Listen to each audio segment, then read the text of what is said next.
হয়ে যাবে। তাহলে চলো দেখে নেই এই রুটিগুলো আমি ঠিক কীভাবে তৈরি করছি। এই রুটি তৈরি করার জন্য সবার প্রথমে একটি বড় পাত্র নিয়ে নিলাম, তার মধ্যে দিয়ে দেব 1 কাপ মতো আটা। আমি কিন্তু এখানে খোলা আটাটা নিয়েছি, লুজ আটাটা।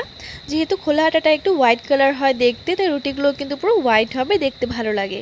তোমরা চাইলে কিন্তু প্যাকেট আটাটা দিয়েও করতে পারো কিংবা ময়দা দিয়েও করতে পারো। এই আটার মধ্যে এবার দিয়ে দেব সামান্য পরিমাণ একটু নুন। নুনটাকে দিয়ে আমি হাত দিয়ে বেশ ভালো করে আটা আর নুনটাকে মিক্স করে নিচ্ছি। তারপর আমি এখানে নিয়ে নিয়েছি নর্মাল রুম টেম্পারেচারে থাকা জল, কোনো গরম জল ব্যবহার করছি না এর মধ্যে। এই জলটা দিয়ে অল্প অল্প করে দিয়ে এর একটা ডো আমরা মেখে নেব। নর্মালি আমরা যেভাবে রুটির জন্য ডো তৈরি করি ঠিক সেভাবেই। ডোটা কিন্তু বেশ ভালো করে আমার মাখা হয়ে গেছে। আমি এখানে এই ডোটা মাখার জন্য জল ব্যবহার করেছি, তোমরা চাইলে কিন্তু দুধটাও ব্যবহার করতে পারো। কিন্তু দুধটা দিয়ে এই রুটিটা মাখলে কিন্তু এই রুটিটাকে খুব বেশি দিন ধরে সংরক্ষণ করে রাখা যাবে না। তাই তোমরা যদি এই রুটিগুলোকে সংরক্ষণ করে রাখতে চাও সেক্ষেত্রে কিন্তু দুধটা ব্যবহার করবে না, সেখানে জলই দিতে হবে। জল ছাড়া তৈরি করলে কিন্তু সেটা নষ্ট হয়ে যাবে রুটিটা। ডোটা দেখো খুব ভালো করে মাখা হয়ে গেছে আমার।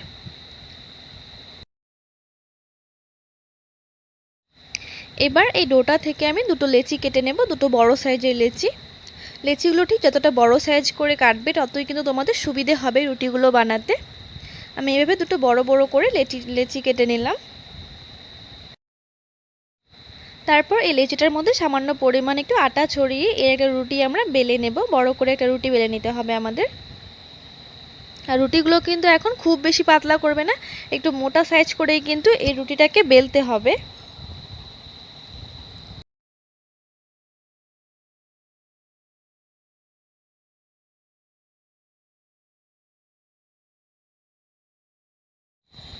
রুটিটা কিন্তু বেলা হয়ে গেছে। এবার আমরা এমন সাইজের একটা গ্লাস নিয়ে নিয়েছি যাতে সবগুলো রুটি একদম পুরো একই সাইজের হয়।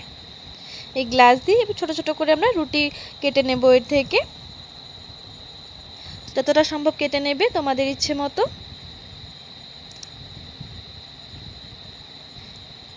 তারপর এই আটাটাকে সরিয়ে নেব, এক্সট্রা যে বাড়তি আটাটা রয়ে গেছে সেটা দিয়ে কিন্তু আবারও আমরা আরেকটা রুটি বেলে নেব।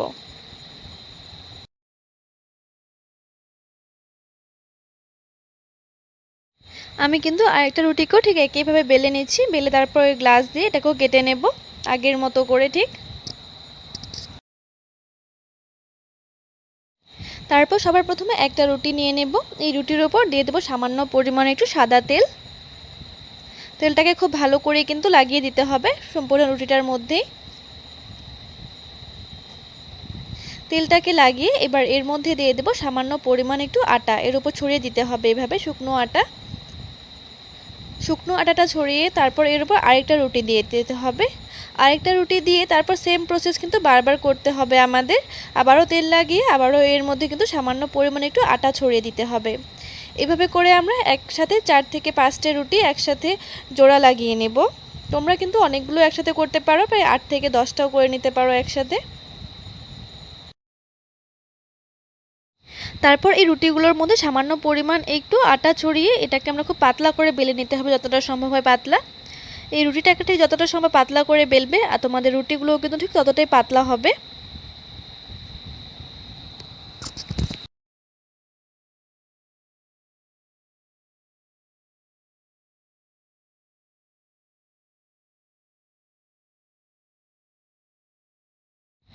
রুটিটা কিন্তু বেলা হয়ে গেছে, দেখো ঠিক কতটা পাতলা হয়েছে রুটিটা। তারপর একটা শুকনো তাওয়ার মধ্যে এই রুটিটাকে দিয়ে দিলাম। রুটিটাকে দিয়ে কিন্তু গ্যাসের ফ্লেমটা মিডিয়াম করে রেখে প্রায় 1 থেকে 2 মিনিট মতো ভেজে নেব। খুব বেশি ভাজার প্রয়োজন নেই, তোমরা যদি এটা সংরক্ষণ করে রাখতে চাও। খুব অল্প সময়ের মধ্যেই কিন্তু দু পিঠ খুব ভালোভাবে হয়ে যাবে। এই রুটিগুলোকে কিন্তু খুব বেশি ভাজার প্রয়োজন নেই, হালকা একটু ভাজলেই চলবে। আর তোমরা যদি এটাকে নর্মাল রুটি হিসেবে খেতে চাও তাহলে একটু তাপ দিয়ে একটু ভেজে নিতে হবে, এভাবে একটা একটা রুটি উঠিয়ে নিয়ে। আর যদি তোমরা এটাকে অ্যাজ এ শীট হিসেবে ব্যবহার করো, যে কোনো পুর ভরিয়ে কিংবা এগ রোলের শীট হিসেবে, তাহলে কিন্তু এভাবে করে নামিয়ে নিলেই কিন্তু তোমাদের পাতলা রুটি একদম পুরো রেডি হয়ে যাবে। আমি তোমাদেরকে একটা উঠিয়ে দেখাচ্ছি, দেখো ঠিক কতটা পাতলা হয়েছে। সবগুলো রুটি কিন্তু আমার পাতলা হবে এবং নরম তুলতুলে হবে। তোমরা কিন্তু 15 থেকে 20 দিন খুব সহজেই অনায়াসে রুটিগুলোকে রেখে দিতে পারো ফ্রিজের মধ্যে, একটা রুটিও কিন্তু নষ্ট হবে না। তোমাদের এই রেসিপিটি ভালো লাগলে অবশ্যই আমার চ্যানেলটিকে সাবস্ক্রাইব করে দিও আর ভিডিওটিতে একটি লাইক করে দিও। আর তোমরা যারা এই ভিডিওটি সম্পূর্ণ দেখেছো তাদেরকে অনেক অনেক ধন্যবাদ। কিন্তু বারবার প্যানের মধ্যে তেল দেওয়ার কোনো প্রয়োজন নেই, এমনিতেই রুটিগুলো খুব সহজেই উঠে আসবে, একটাও কিন্তু প্যানের মধ্যে আটকে যাবে না। তো অবশ্যই ভিডিওটি সম্পূর্ণ দেখার জন্য অনুরোধ রইল। তো এই ছিটা রুটি তৈরি করার জন্য আমি এখানে হাফ কাপ মতো চাল প্রায় 4 থেকে 5 ঘন্টা আগে জলে ভিজিয়ে রেখেছিলাম। তারপর চালটাকে বেশ পরিষ্কার করে ধুয়ে নিয়েছি প্রায় 4 থেকে 5 বার জল পাল্টে পাল্টে। এবার একটা মিক্সার জারের মধ্যে চালটাকে দিয়ে দেব। চালটাকে কিন্তু বেশ ভালো করে ভিজিয়ে রাখতে হবে, যদি চালের মধ্যে দানা দানা থেকে যায় তাহলে কিন্তু এই ছিটা রুটিগুলো ভালো হয় না, যদি তোমরা সফট করে খেতে চাও। আর যদি একটু ক্রিস্পি খেতে চাও সেক্ষেত্রে চালটা একটু কম ভেজালেও চলবে। তো এবার এর মধ্যে সামান্য একটু জল দিয়ে এর একটা স্মুথ পেস্ট আমাদের তৈরি করে নিতে হবে। জলটা কিন্তু খুব বেশি দেওয়া যাবে না। তো পেস্টটা আমাদের তৈরি করা হয়ে গেছে, তোমরা দেখতেই পাচ্ছো কতটা স্মুথ পেস্ট তৈরি হয়েছে। শুধুমাত্র হাফ কাপ চাল দিয়ে কিন্তু অনেকগুলো চিড়া রুটি তৈরি হয়ে যাবে। এই চালের ব্যাটারটার কনসিস্টেন্সিটা তোমরা দেখতেই পাচ্ছ ঠিক কেমন হয়েছে, যেমনটা আমরা চিতই পিঠার জন্য ব্যাটার তৈরি করি তার থেকে একটু পাতলা, খুব বেশি পাতলা না। খুব বেশি পাতলা হলে কিন্তু আমরা যখন ব্যাটারটা প্যানের মধ্যে দেবো তাহলে ব্যাটারটা ছড়ে যাবে, সেক্ষেত্রে চিড়া রুটিগুলো ভালো তৈরি হবে না। সাধারণত চিতই পিঠার ব্যাটার আমরা যেভাবে তৈরি করি তার থেকে একটু পাতলা করে তৈরি করলে একদম পুরো পারফেক্টলি চিটা রুটিগুলো তৈরি হবে। তো ব্যাটারটা আমাদের পুরোপুরি কমপ্লিট। এবার এর মধ্যে দিয়ে দেব 2 টেবিল চামচ পরিমাণ সাদা তেল, দিয়ে দিচ্ছি স্বাদ অনুযায়ী একটু নুন। আর তোমরা যারা এই চিটা রুটিগুলো একটু মিষ্টি মিষ্টি খেতে পছন্দ করো তারা অবশ্যই এখানে চিনি ব্যবহার করতে পারো, চিনি কিংবা গুড়। তো এবার এই তেলটাকে ভালো করে কিন্তু এই চালের মিশ্রণের সাথে মিশিয়ে নিতে হবে। তোমরা তেলটা ছাড়াও করতে পারো, কিন্তু এই তেলটা দিলে কি হবে, বারবার যে আমরা প্যানের মধ্যে তেলটা ব্রাশ করতে হয় সেটা করতে হবে না। ব্যাটার পিঠাগুলো খুব সহজেই কিন্তু উঠে আসবে আর খেতেও অনেকটা সুস্বাদু হবে, অনেকটা মুচমুচে হবে এই তেলটা যখন আমরা ব্যাটারের সাথে মিশিয়ে নেব। তেলটাকে ভালো করে মেশাতে হবে।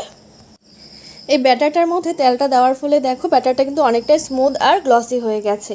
এবার আমরা এখানে একটা বোতল নিয়ে নিয়েছি, যে কোনো বোতল তোমরা নিতে পারো। এবার বোতলের ঢাকনা থেকে 4 থেকে 5টা ছিদ্র করে নেব, তোমরা এর থেকে বেশিও করে নিতে পারো। তারপর এই বোতলের মধ্যে মিশ্রণটাকে ভরে নিতে হবে যাতে করে রুটিগুলো তৈরি করতে খুব সহজ হবে। অন্যদিকে আমি একটি প্যান বসিয়ে দিয়েছি গ্যাসের চুলায়। এবার প্যানটাকে ভালো করে গরম করে নেব। প্যানটা পুরোপুরি ভালো করে গরম হয়ে আসলে খুবই সামান্য পরিমাণ একটু তেল ব্রাশ করে দিতে হবে, যদি প্রথম রুটিটা তৈরি করছি। তারপরে কিন্তু আর তেল ব্রাশ করার কোনো প্রয়োজন পড়বে না যদি তোমরা ননস্টিকের তাওয়া নাও। আর যদি লোহার কড়াইয়ে কিংবা এমনি লোহার তাওয়াতে তৈরি করো সেক্ষেত্রে সামান্য একটু তেল ব্রাশ করলেও চলবে। এবার গ্যাসের ফ্লেমটা একদম লো করে দেব, লো করে এভাবে ব্যাটারটা ছড়িয়ে দিতে হবে। ব্যাটারটা দেওয়ার কিছুক্ষণের মধ্যেই দেখবে ব্যাটারটা উপর থেকে পুরোপুরি শুকিয়ে গেছে। যখন এভাবে শুকিয়ে যাবে প্যানের থেকে কিন্তু অটোমেটিকলি এটা উঠে আসবে। তারপর হালকা একটু খুন্তির সাহায্যে এটাকে উঠিয়ে দিলেই কিন্তু দেখো খুব সহজে উঠে যাচ্ছে প্যানের থেকে। এভাবে করে আমরা প্রত্যেকটা রুটি তৈরি করে নেব। আর ব্যাটারটা কিন্তু একদম পুরো পারফেক্টলি তৈরি হয়েছে, প্যানে দেওয়ার সাথে সাথে কিন্তু এটা ছড়ে যায়নি, যেভাবে দিয়েছি ঠিক সেভাবেই রয়েছে। তো তোমাদের এই রেসিপিটি কেমন লাগলো অবশ্যই আমাকে কমেন্টস করে জানিও। এভাবে করে প্রত্যেকটা রুটি ভেজে নেব আমরা। তো তোমরা দেখতেই পারলে শুধুমাত্র হাফ কাপ চাল দিয়ে কতগুলো ছিটা রুটি তৈরি হয়েছে। সাধারণত এই ছিটা রুটির রেসিপিটি কিন্তু মাংসের ঝোলের সাথে খেতে ভীষণ ভালো লাগে আর কি, কিন্তু আমার তোমাদের সেই রেসিপিটি দেখানো হয়নি মাংসের ঝোলের সাথে, এতটা সময় হয়ে ওঠেনি, তাই আলু ভাজার সাথে শেয়ার করছি তোমাদের কাছে। আলু ভাজার সাথে খেতে বেশ ভালো লাগে। তো তোমাদের কেমন লাগলো অবশ্যই আমাকে জানিও।